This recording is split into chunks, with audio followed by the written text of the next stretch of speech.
बावनकुळे साहेबांचा फोन आलेला होता. त्यानंतर मग मी राजीव शेट्टी, नवलेजी आणि जानकर साहेबांशी आणि इतरही आमचे जे नेते आहे त्यांच्यासोबत आमचं बोलणं झालं. आता नेमकं उद्या कार्यकर्त्याच्या बैठक आमची वर्ध्याला आहे 4 ते 5 वाजता आणि 5 वाजता त्या बैठकीमध्ये आपण जायचं नाही जायचं हा निर्णय आम्ही घेऊ. आणि मग बैठक जेव्हा घेतल्या जाईल तेव्हा आमचं असं मत आहे का मागच्या बैठकीसारखंच होता कामा नये.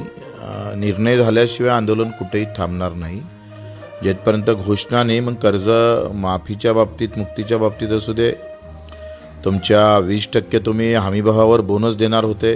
हमीभावानं खरेदी केंद्र सुरू झाले नाही, मक्याचे झाले नाही आहे, सोयाबीनचे झाले नाही आणि ते 20% बोनस बाबत आहे. निवळच कर्जमुक्तीचा नाही तर हमीभावाचा विषय महत्त्वाचा आहे. दिव्यांगांच्या मानधनाचा विषय आहे, अंत्योदयाचा विषय आहे, त्यांचा मेंढपाळांचा विषय आहे, मच्छीमारांचा आहे आणि ग्रामपंचायत कर्मचारी आणि ग्रामपंचायत संगणकांचा.